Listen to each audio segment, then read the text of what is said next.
A lot of people think that moving to Toronto is going to be a major upgrade to their life, but in reality, for a lot, it could actually make it worse. If you've been thinking about moving to Toronto in 2026, or you might actually already be living here, you might be thinking to yourself, is it or isn't it worthwhile? The stories that we hear from most people as to the reasons why they come to Toronto is usually three. It's for lifestyle, it's for opportunity, and it's for the big city energy. But in reality, what ends up happening is you're getting paid less, you're working more, and you're not getting to enjoy the lifestyle that you thought you were gonna have. I've even seen this with clients, friends, and personally as well, trying to balance that act of having a young family, being in the big city, and coming home and being present in the moment, or trying to get to all of your children's activities, or even more importantly, just spending quality time with your partner.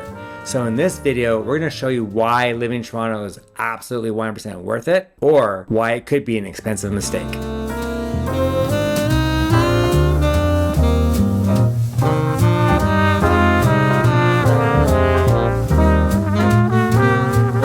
You're not buying a lifestyle, you're actually buying access to one by taking advantage of all that Toronto has to offer, from the outstanding restaurant scene, the fantastic sports that goes on in the city, from baseball, hockey, football, soccer, to the incredible parks, culture, and overall energy. What you're getting is what Toronto has to offer compared to all the other major cities that are out there. Because when the cost of living goes up, everything else becomes a decision.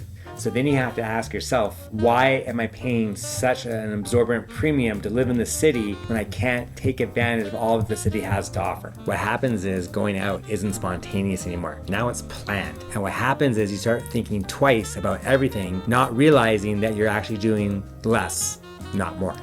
If that was it, it wouldn't be a big deal. But this is where it really hits. Toronto doesn't just cost more, it quietly takes away your freedom. So the higher the increase on your rent and your mortgage, the less freedom and flexibility you're gonna have. In fact, your flexibility is gonna go down.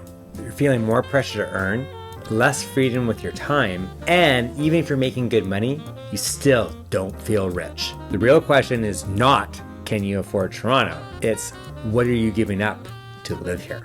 A lot of people will trade away their freedom and not even realize they did so. But here is where it flips. For the right person, you might even say that Toronto is a cheat code. It's an unmatched opportunity where you can take advantage of the industries, the job opportunities, and the networking, and build an incredible lifestyle that is unmatched and unparalleled in any other city in Canada. Toronto can actually accelerate all your goals, your wants, and desires. So it actually becomes about the opportunity, the investment, not necessarily the financial burden. The people who are thriving in Toronto are the ones that have been able to take advantage of the job opportunities and the marketplace that Toronto has to offer. For a lot of the professionals out there, Toronto offers vast higher incomes compared to some of the other major cities throughout Canada. The other part of this is the housing. Toronto is still relatively affordable with the increased salaries that people are earning out here that allow them to have a better housing opportunity than they would compared to some of the other major cities across the country.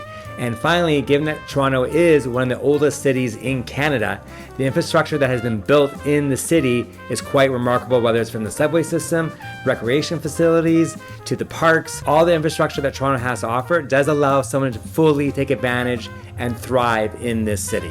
Question becomes, is Toronto actually worth it? It could be one of the best decisions you ever make, or God forbid, it could be one of the biggest mistakes that you ever make. And the difference between the two isn't actually the city, it's whether or not your lifestyle, your goals, and your income all align. Now you know what most people only realize after they've actually made the move. So whether you're thinking about moving to Toronto or trying to decide whether it actually fits for you and your lifestyle, stay tuned to our next video where we're gonna break down all the different neighborhoods and the budget required to live in those areas. Because at the end of the day, it will be real estate advice you can trust.